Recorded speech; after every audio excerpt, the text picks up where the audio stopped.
على إبراهيم وعلى آل إبراهيم إنك حميد مجيد. يا أيها الذين آمنوا اتقوا الله حق تقاته ولا تموتن إلا وأنتم مسلمون. يا أيها الناس اتقوا ربكم الذي خلقكم من نفس واحدة وخلق منها زوجها وبث منهما رجالا كثيرا ونساء واتقوا الله الذي تساءلون به والأرحام إن الله كان عليكم رقيبا.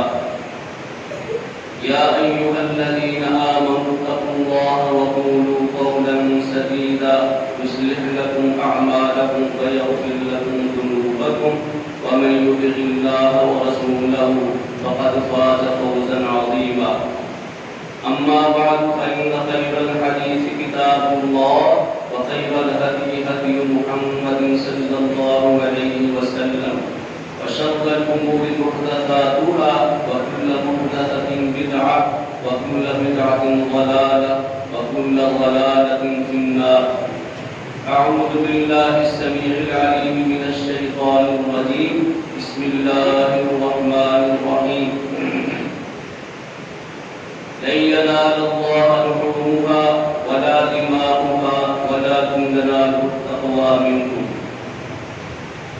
اللہ تعالیٰ کی حمد و ثنا اور رسول اللہ صلی اللہ علیہ وسلم پر درود و سلام کے بعد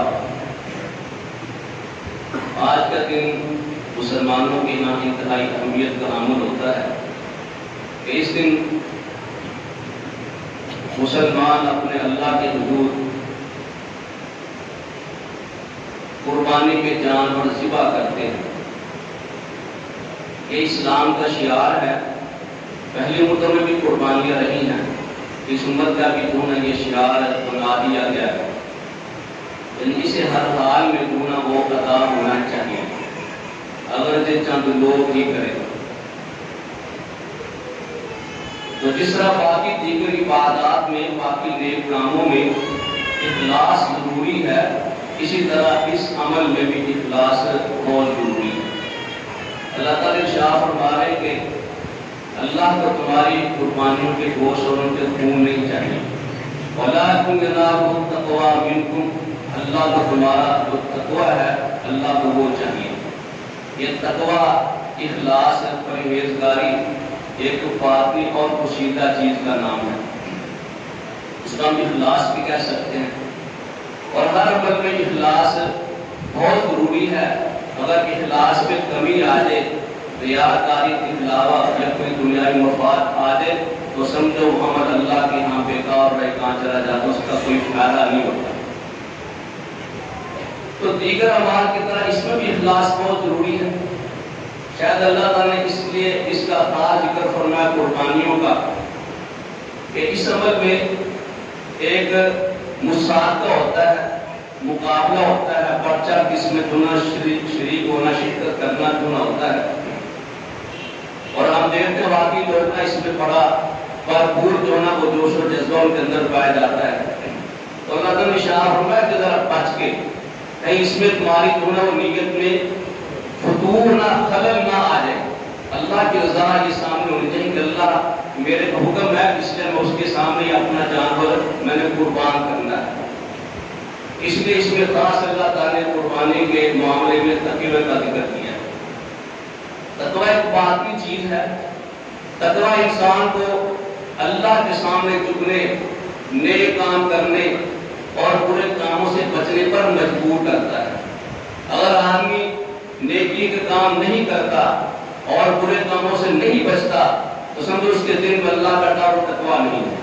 اگر آدمی نیکی کے کام کرتا ہے اور برے کاموں سے بچتا ہے تو سمجھو اس کے اندر ایک اللہ تعالیٰ کا خوف اور ڈر ہے, اس کو جو مجبور کرتا ہے کہ وہ اچھے کام بھی کرے اور برے کاموں سے جو ہے وہ دور بھی رہے.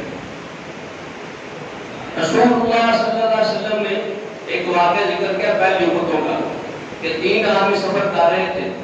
رستے میں طوفان اور آندھی آ گئی. بچنے کے لیے غار میں پہاڑ کی غار میں انہیں پناہ لی.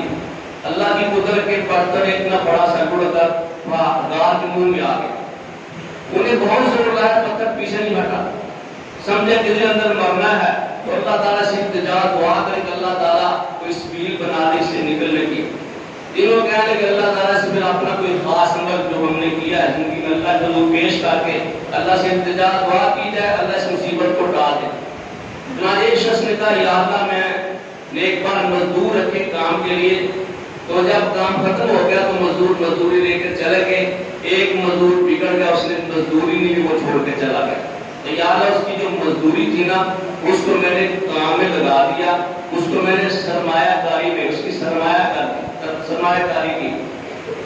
کچھ عرصے کے بعد آیا وہ اپنا مزدوری لینے کے لیے, تو میں نے کہا یہ جتنے جانور جتنے ڈنگر نظر آ رہی پیری کھیتی سارے تیرے ہی لے جانا. کہنے لگا میرے ساتھ مذاق نہ کر, میرا جو تھا نا وہ مزدوری کا تھوڑا سا وہ جو ٹوپا کہنے چاولوں کے اس طرح کا حدیثوں میں ذکر آتا مجھے وہ دے دے. کہنے اسی کا یہ سارا کچھ ہے.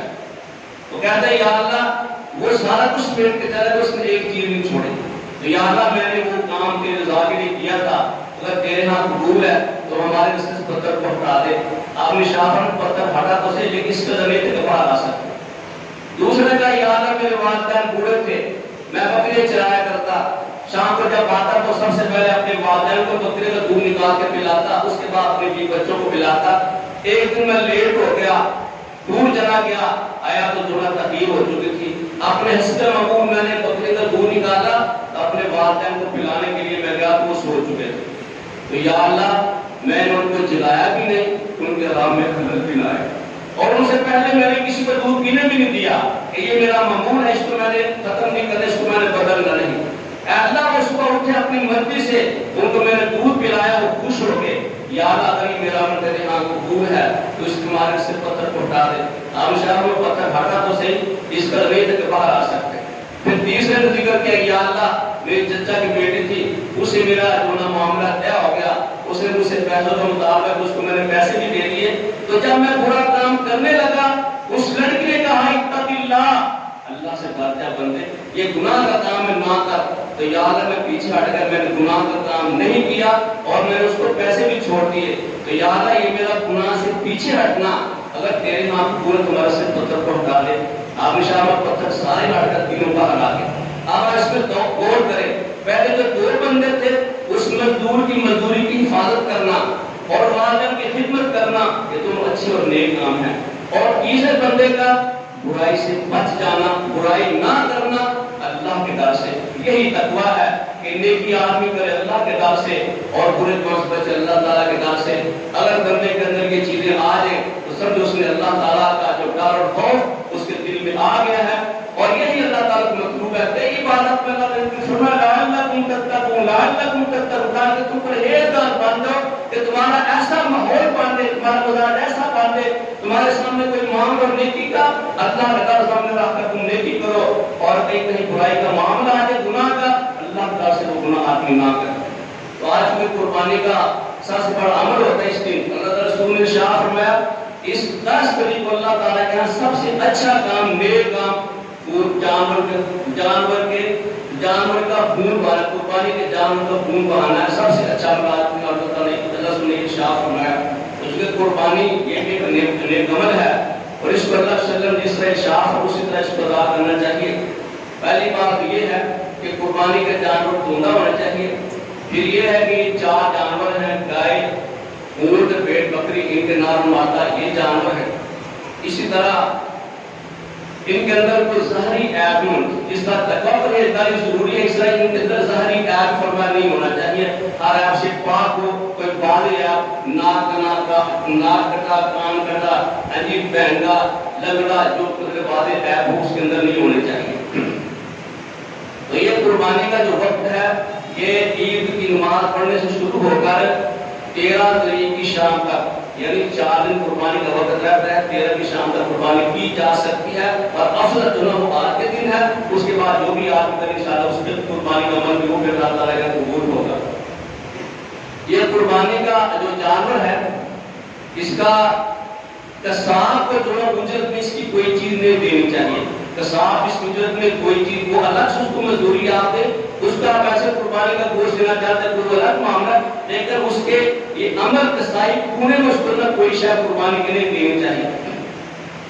تو اسی طرح قربانی کی تقسیم کے بارے میں بعض لوگ نا وہ بڑا مغالطہ ڈالتے ہیں، اس میں انسان کو رخصت ہے، میں کلو کھاؤ بھی، واتمو کھلاؤ بھی، وتحفظ جمع بھی کر سکتے آپ حسب معمول حسب ماحول دیکھ لیں، اگر گلی میں سب لوگوں نے کیا ہے تو آپ نام بھی جب کوئی معاملہ انشاءاللہ آپ کو گناہ نہیں ہے، ہاں البتہ گلی میں کسی اور نے نہیں کیا اور آپ نے جانور کیا تو پھر آپ کا جو نا یہ فرض ہے کہ ان کو بھی آپ ضرور اپنے اس قربانی کے جانور گوشت میں شریک کریں، ایسا نہ ہو کہ آپ فریزر میں بند کر لیں اور بجلی کی جو تنگ کرے تو سارا 2 دن بعد پھر باہر پھینکنا پڑے، اللہ تعالیٰ سے ڈرنا چاہیے۔ تو آج اپنے جو نا وہ ماحول میں جس طرح وہ مناسب سمجھے اس کو کر سکتا ہے، سارا رکھنا چاہیے، سارا بھی کھا سکتا ہے، بڑی فیملی ہے اگر سارا تقسیم کرنا چاہے تب بھی کر سکتا ہے، کچھ تقسیم کرے کچھ نہ، اس کو جو نا وہ آدمی اپنی ثواب اس میں کوئی پابندی نہیں سکتی، ہر آج جو نا وہ ایک خوشی کا موقع ہے، ایک ایسا عمل جس میں ہر آدمی چاہتا ہے کہ میں شریک ہوں تو اس میں شریک کرنا چاہیے۔ دوسرا یہ قربانی کا عمل جو نا یہ قربانی کا ہی عمل ہے، اس کے پیسے قربانی کے صدقہ نہیں کیے جا سکتے، قربانی نہیں ہوتی اس کی۔ دیکھو اللہ تعالیٰ کا جو نظام ہے نا اس کا عمل میں حکمت اور بلکہ کئی حکمتیں پوشیدہ ہیں، کئی لوگ نے کہا دیتے ہیں اپنے گھر میں پہلے دیکھو غریب کو محتاج کو پہلے اس کی خدمت کرو پھر قربانی کرو، یہ معاملہ نہیں ہے، معاملہ یہ ہے کہ قربانی کے عمل میں قربانی کے جانور قربانی کے جانور کا چارہ بیچنے والے خریدنے والے ان کی کھالوں کو کاروبار کرنے والے ایک بہت بڑا لمبا چوڑا معاملہ بات ہے جس میں اللہ تعالیٰ نے پورے لوگ اس میں کئی فوائد رکھتے ہیں، کئی منافع رکھتے ہیں، اس میں جو ہے سرکل ہوتا ہے، پیسے کا پیسہ گردش میں آتا ہے، پیسہ صرف ہوتا ہے، کئی غریب لوگ جو ہے اس میں چولہے بھی لگتے ہیں، ان کے کئی جو ہے وہ سال بھر کا اللہ تعالیٰ کھانے کا بھی انتظام کر دیتا ہے، اس لیے قربانی کا وقت جو ہے وہ جس طرح یہ جدت پسند ہے نیبر لوگ نا وہ ایک جو ہے وہ کہتے ہیں کیا جانور قربانی کا ذبح کر کے آپ جو ہے وہ ظاہر نہیں، یہ اللہ کے حکم اپنے نذرانہ ہے اور اس میں بھی حکمتیں بھی ہیں، تو قربانی کے وقت کو قربانی کا عمل سمجھ کے کرنا چاہیے، اس کے پیسے صدقہ خراج جو ہے وہ اللہ کے ہاں نہیں ہوں گے۔ اسی طرح قربانی کا گوشت کھائیں، اور جس طرح آپ جانتے جامع حرمیان اللہ کے فضل سے آپ کا ادارہ ہے، ہر سال اس میں جو ہے وہ کئی جو ہے بچے فارغ ہو کے قرآن کی حفظ کی سعادت حاصل کرتے ہیں، کئی جو ہے وہ درس انداز کا کورس کرتے ہیں، اس پر فارغ ہوتے ہیں، تو آپ اس میں بڑا حصہ ہے، تو آپ گوشت کھائیں، رجتا بجتا کھائیں اور قربانی کھا لینا جامع حرمان کے حرمیان کی کر کے ادھر بھی جو ہے وہ آتے ہیں قربانی کی کھا لیں اور باہر حرمیان بھی ہونا جمع، جس کو جو آسان اور آدمی پہنچا دے، بچے بھی انشاءاللہ خدمت کے لیے موجود ہوں گے۔ تو اس موقع پہ جو ہمیں غریبوں کو ضرور یاد رکھنا چاہیے، ان کو اپنے اس خیر کے عمل میں ضرور شریک کرنا چاہیے۔ اللہ ہم سب کی سننے کی بات کو قبول فرمائے، اللہ تعالیٰ ہمیں اللهم اقسم عاقبتنا في الامور كلها واجرنا من خزي الدنيا وعذاب الاخره ربنا ظلمنا انفسنا وان لم تغفر لنا وترحمنا لنكونن من الخاسرين ربنا آتنا في الدنيا حسنة وفي الآخرة حسنة وقنا عذاب النار اذهب البأس رب الناس واشف انت الشافي لا شفاء الا شفاءك شفاء لا يغادر سقما اذهب البأس رب الناس واشف انت الشافي لا شفاء الا شفاءك شفاء لا يغادر سقما اللهم انا نسألك الصحة والعافية اللهم انا نسألك الصحة والعافية اللهم عافنا فيمن عافيت اللهم بارك لنا فيما أعطيت وقنا شر ما قضيت ربنا اغفر لنا ولإخواننا الذين سبقونا بالإيمان ولا تجعل في قلوبنا غلا للذين آمنوا ربنا إنك رؤوف رحيم سبحان ربك رب العزة عما يصفون وسلام على المرسلين والحمد لله رب العالمين سبحانك اللهم آمين